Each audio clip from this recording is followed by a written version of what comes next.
pensar un poco la complejidad de este momento, ¿no? Y en ese sentido una mesura que sepa qué es lo que se puede pedir y lo que no se puede pedir en este momento, ¿no? Ahí hay esta foto circuló en Twitter, es de la posteó un papá de una nena norteamericana y la nena, bueno, esta sensación totalmente saturada, ¿no? No quiero más computadora, no, bueno, creo que en el mejor de los casos pasa esto, no sé si en el mejor, pero digamos en un caso en el que se pueden conectar y que esto es una opción, en muchos casos hay un acceso muy desigual, ya lo sabemos, mucha desconexión, mucha incertidumbre, muchas familias que están pasando por situaciones de desempleo, de enfermedad, de duelo. Me parece que esto es parte de esta complejidad. Hay que improvisar mucho, ¿no? Y hay que lidiar con esta sobrecarga enorme que tenemos de trabajo cuando se nos trasladó a la casa. Y bueno, este meme que circuló que dice esto no es una escuela. Yo creo que más bien la siguiente, Pato, hay que pensar, digamos, me formé como historiadora de la educación, sé que la escuela no siempre funcionó en un edificio que tiene un cartel de escuela y con estas condiciones institucionales que tenemos probablemente, yo diría, desde hace cerca de 200 años, quizás un poco más, un poco menos, dependiendo de los rasgos. Y entonces, bueno, ¿por qué esto no puede ser una escuela? ¿No? Como historiadora sé que las cosas en algún momento emergen y después se transforman, declinan, se transforman en otra cosa. Uno puede decir la escuela es un invento griego que tiene, no sé, cerca de 2500 años de antigüedad, sí, pero digamos la escuela era una cosa muy distinta a lo que es hoy. La escuela griega no era la escuela moderna de ninguna manera, y la escuela de mañana no sabemos cómo va a ser, seguramente va a tener, por lo que vemos hoy, algún tipo de formato digital, no sabemos si va a ser este u otro, pero en todo caso para mí la pregunta importante es, bueno, ¿en qué condiciones la computadora o los celulares pueden hacer escuela, más que ser una escuela quizás? Y también la pregunta más ontológica, y entonces, ¿qué es una escuela? ¿No? Entonces ahí, bueno, yo me apoyo mucho en Magellane y Simons, en su idea, y me considero muy magellaniana en su visión de la escuela, a mí me gusta mucho, a su vez es una concepción de la escuela fundada en Hannah Arendt y en otros pensadores, pero básicamente hay una idea muy importante que desde que la leí a mí me pareció muy interesante y que da para discutir muchísimo, de hecho ya escribí y discutí algo de esto con ellos, es esta idea de la suspensión, ¿no? Y creo que lo que se pone muy de relieve en la pandemia es esta posibilidad de la escuela de suspenderse de un contexto, de armar un cierto espacio-tiempo definido. Lo vinculo también a lecturas más pedagógicas como las de Basil Bernstein, ¿no? Que dice, bueno, necesitamos este enmarcamiento, necesitamos, ¿no? este famoso marco pedagógico, encuadre pedagógico que organice algo específico. Esas operaciones típicas de decir, bueno, esto, señor, cuando te retaban y te decían, señor, esto es una escuela, señorita, ¿no? ¿Qué se cree? Acá no se hace esto. Bueno, esto era parte de las operaciones de enmarcamiento, algunas son más burdas como estas que estoy contando, otras son, bueno, a ver, en relación al trabajo con los conocimientos, qué tipo de trabajo con los conocimientos hacemos, qué es un trabajo, qué lenguaje utilizamos, qué procedimientos, ¿no? Y hay algo, ahora después voy a llegar a eso, también muy específico, que es esta validación de los saberes, ¿no? La otra cuestión que ellos ponen muy de manifiesto, Magellane y Simons, vinculados a Arendt, es esta idea de encuentro intergeneracional en torno a los saberes, ¿no? Esta idea arendtiana de pongo algo sobre la mesa, pongo a trabajar algo en el medio y nos sentamos, un poco también esta idea que ahora circula mucho de la mesa de trabajo, bueno, es una idea arendtiana, ¿no? Ponemos algo en la mesa. Magellane pone este ejemplo de, bueno, no es lo mismo un taller mecánico donde estamos reparando un motor que una escuela de mecánica donde ponemos el motor a estudiarlo, lo desarmamos, pensamos cómo funciona, digamos, son operaciones distintas. Y en ese sentido, esta conversación intergeneracional a mí me parece que es fundamental también para que cada generación no tenga que empezar de nuevo, ¿no? Bueno, nos ponemos con algunos saberes que creemos que son importantes para la continuidad de la especie y trabajamos en una memoria, bueno, también lo trabajamos mucho en la enseñanza de la memoria, ¿no? Y la necesidad de que cada generación encuentre su propia cita con el pasado, no sé, ha entrado por varios lugares esta conversación. Me gusta también esta idea de una cuestión de atención y profanación, lo llaman ellos, bueno, la escuela como es el lugar que enseña a mirar al mundo, a interesarse en el mundo, ¿no? Que nos llama la atención sobre el mundo, voy a volver después sobre esto, y en ese sentido también, con esto de que ayuda o promueve que cada generación haga su propia cita con el pasado o haga su propia cita con los conocimientos, promueve también un espacio de autonomía intelectual y afectiva, ¿no? Y política, diría yo también, que uno pueda tener, como dice Graciela Frigerio, otras filiaciones a la cultura que aquellas que tiene en su propia casa. Yo diría también, y es importante para mí lo que pasó en la pandemia, lo pone muy de relieve, acordarse de trabajos como los de Justa Espeleta. La escuela no es solo una institución pedagógica, quizás es una crítica que le podemos hacer a Mayelén y Simons. Bueno, ellos piensan mucho en la dimensión pedagógica, política de la escuela, quizás piensan menos en esta dimensión institucional, en esta dimensión administrativa, organizacional, y entonces, bueno, esto hay relaciones de poder, hay relaciones de trabajo, laborales, ¿no? Hay condiciones que se van armando, materiales, también la pedagogía también es material, pero me parece que estas otras cuestiones también son muy importantes para pensar, ¿no? Y una de las cuestiones sobre las que quiero volver al final es la cuestión de qué pasó con la vida institucional en este contexto, ¿no? Bueno, que esta es una dimensión que costó y que cuesta, ¿no? Cómo se trama la institución, cómo se organiza, cómo se revitaliza, yo creo, una cierta dimensión institucional de trabajo que, bueno, con esta fragmentación que nos pasó, quedó un poco de lado. La siguiente, por favor.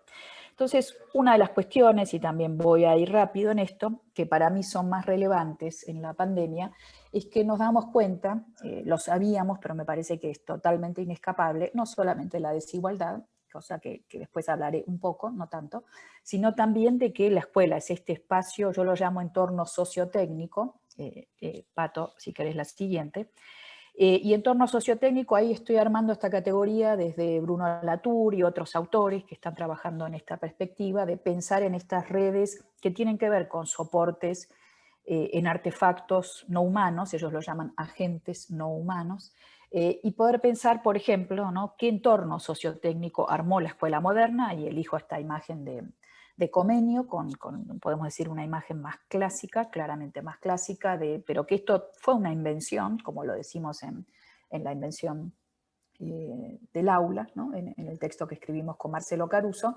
Bueno, esto de pensar un aula, ¿no? En principio además una escuela aula, después pasó a ser una escuela más amplia, una escuela con ventanas que organizaba un contacto con el exterior, pero que no era puro exterior ni puro interior, ¿no? Ahí hay un prestar atención al mundo, pero por ciertas aperturas, y no todo abierto o todo cerrado, el pizarrón, ¿no? Bueno, el escribir, el leer, una posición del maestro, unas posiciones de los estudiantes. Algo interesante que dice Comenio en esta breve descripción de lo que es una escuela, además de que él lo piensa como un taller, ¿no? Como un trabajo más artesanal, coherente con la época en la que él escribe. Él dice, bueno, los alumnos se sientan algunos en la mesa y escriben, el maestro corrige sus faltas, ¿no? Y acá también vuelvo quizás a algo de lo que habla menos Mayelén y Simons, que es esta cuestión de que la escuela supone una validación de los conocimientos. Y para mí esta idea me sirvió, y lo trabajé mucho a partir de Bernstein, sobre todo. Una cosa son, por ejemplo, uno puede decir, se aprenden cosas en muchos lados, ¿no? Se aprenden, y podemos ir a los medios, en la educación mediática, se aprenden cosas en la televisión, se aprenden cosas en la computadora, pero en la escuela uno valida eso que aprendió. Y esa es una diferencia muy importante, ¿no? Uno puede pensar esa validación, es la evaluación, es la acreditación, pero yo diría, esa es una forma que toma la validación. La validación puede ser esta conversación cotidiana que se hace en el aula de qué aprendiste, confrontar, mirar en el pizarrón, comparar cuadernos, conversar con los compañeros, conversar con los maestros, ¿no? No es solamente la lección y la evaluación, son muchas otras cosas, y es esa conversación colectiva que se va armando. En ese sentido, bueno, ahí hay un artefacto que a mí me interesó y me interesa mucho, el pizarrón, pensando también en lo que se gana y lo que se pierde con las computadoras, ¿no? Me acuerdo cuando empezamos a discutir el modelo 1 a 1, que estaba Juan Carlos Tedesco en ese momento en la Subsecretaría de Educación, y conversábamos ahí, bueno, qué ventajas tiene, qué desventajas, y yo le decía, bueno, ojo con el tema de la individualización de las pantallas, lo venía leyendo en otros lados, no es que yo lo inventé, el pizarrón tiene una ventaja que es que tenés una superficie, algo que ves juntos, ¿no? Y conversás sobre lo que ves juntos. Y el aula es este tipo de trabajo que me parece muy interesante, ¿no? Ver algo juntos, conversar sobre eso que se ve juntos. El pizarrón fue una innovación en ese sentido, y una innovación del siglo XIX, no es una innovación muy vieja. Esta foto a mí me parece fantástica, es de una escuela para sordos en Boston, que muestra este uso del pizarrón excesivo, no podría decir, pero bueno, qué interesante esta idea de que necesitamos escribir y necesitamos usar este artefacto. Bueno, el pizarrón en las escuelas comunes también tuvo y tiene algo de esto, ¿no? Y por lo cual, por ejemplo, el pizarrón interactivo a mí me seguía pareciendo una tecnología muy interesante porque sostenía esa continuidad. Precisamente por eso fue acusado de conservador y decía, no, el pizarrón interactivo es más de lo mismo, es la enseñanza centralizada. Pero no es un problema de quién tiene el mango de la sartén en el aula, es qué tipo de trabajo con el conocimiento se hace y si ese trabajo es más público o está más fragmentado, individualizado, repartido radialmente. Y yo creo que la pandemia también nos ayudó a ver algo de esto. Igual que lo que la pandemia muestra es algo que ya venía pasando en todo caso, ¿no? Y esta es una foto del New York Times de una nota muy crítica sobre el peso de las corporaciones tecnológicas. Si uno compara esta imagen con la de Comenio, la disposición pedagógica y esta posibilidad de suspensión es muy diferente. Hay unos que están trabajando con el pizarrón interactivo, hay uno que está atrás o dos que se ven en su computadora, los chicos están mirando, los chicos del frente. Puede decir, bueno, si la escuela es una cuestión de atención y profanación, ¿qué atención sobre el mundo se está armando acá? ¿Qué mundo se les está presentando? ¿No? ¿A dónde están mirando? ¿Qué están mirando? ¿En qué conversaciones se involucran? Uno podría decir ahí, bueno, hay conversaciones que están muy orientadas por los algoritmos, ¿no? Por lo que ellos están mirando, probablemente Google, YouTube, algo parecido, o podría ser un libro de texto, ¿no? Pero lo más probable es que estando en Internet estén mucho más capturados por las grandes corporaciones vinculadas al entretenimiento que por otro tipo de cuestiones. Entonces, por un lado tenemos este avance enorme de la digitalización, algo con lo que habrá que convivir en los próximos años. Se habla de la escuela híbrida, se habla de, bueno, ya no hay vuelta atrás, hay cosas que yo creo efectivamente que va a ser muy difícil, pero que también, por un lado, no hay que romantizarlo, hay que saber que tuvo sus dificultades, por eso puse esta imagen de, bueno, un estudiante que quiere subir algo a la plataforma y no puede, operación rechazada por el servidor, bueno, digamos, no son plataformas que funcionen de manera perfecta, ni mucho menos, pero aun cuando funcionen mejor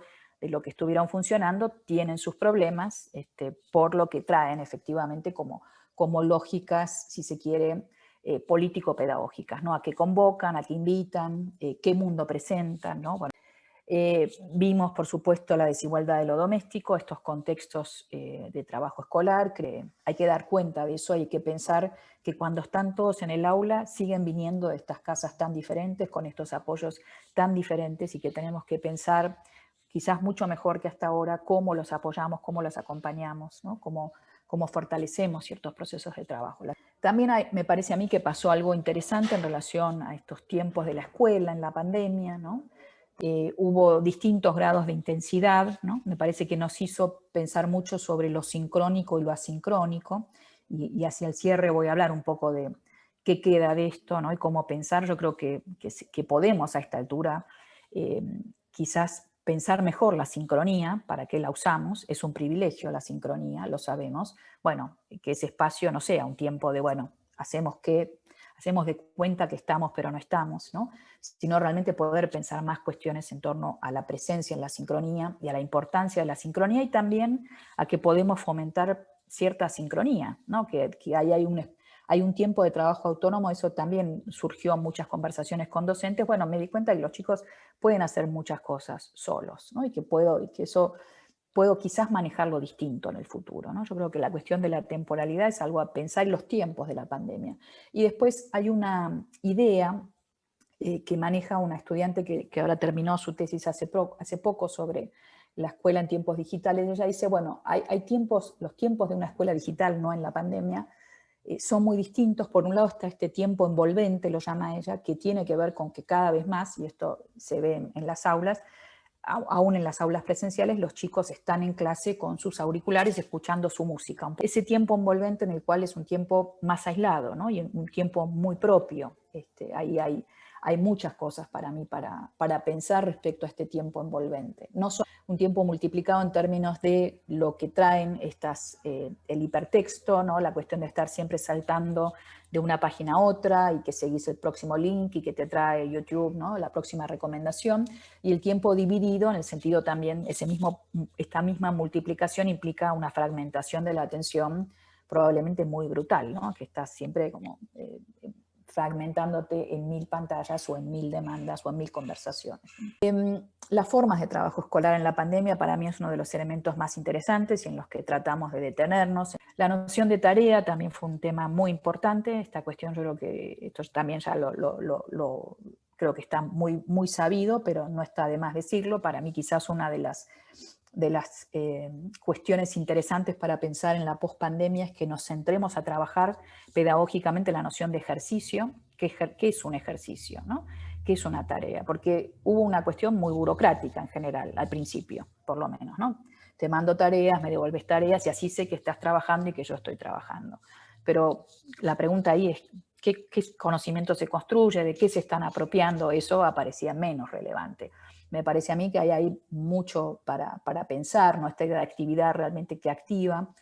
Me parece que obliga a repensar ciertas cosas de un pseudo constructivismo que se instaló, que es por hacer cosas, entonces ya están aprendiendo, ¿no? Pueden estar haciendo cosas y aprendiendo muy poco. Algo seguramente uno siempre aprende, pero creo que hay muchas oportunidades perdidas. Entonces me parece que es un nudo también muy interesante respecto a las formas de trabajo escolar, ¿no? Esta idea de que la clase tiene que organizarse a partir de consignas, de tareas, de actividades, pero después están básicamente puestas al servicio de tener que evaluar, no necesariamente de pensar en cuestiones de aprendizaje más complejas.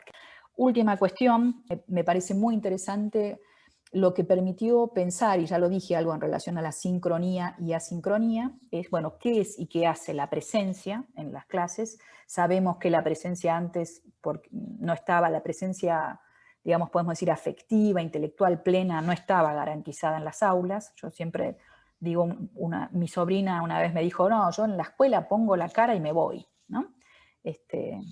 2005, 2006, ¿no? Hace muchos años.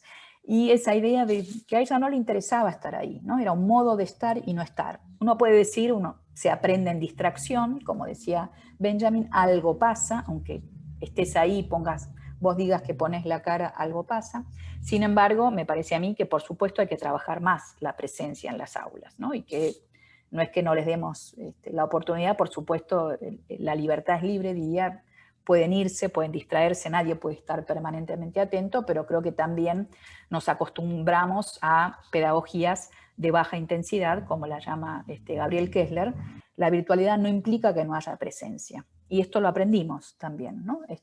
Este año. Hay presencia en la virtualidad, hay que trabajar la presencia, ¿no? Y hay que pensar en producir presencia. También pudimos ver algunas cuestiones en relación al sistema. Sin lugar a dudas hay como diferentes subsistemas, hay escuelas que se sienten más parte de un sistema, escuelas que se sienten muy desenganchadas. Al mismo tiempo, la pandemia obligó a pasar por una cierta calibración porque todas las escuelas estaban en la misma situación, pero por supuesto la desigualdad, ¿no? Hacía cosas distintas. Yo creo que igual lo que me refiero es más, bueno, cuánto uno se siente, cada escuela se siente parte de un sistema, puede actuar más solidariamente, puede actuar más integradamente, puede actuar más en términos de una política educativa, ¿no? No me refiero aquí a una política educativa de un gobierno necesariamente, sino más a calibrarse como un sistema. Y creo que lo que visibilizó es una fragmentación muy grande que ya sabíamos que existía. Quizás hay una oportunidad ahora de poder pensar ciertas cuestiones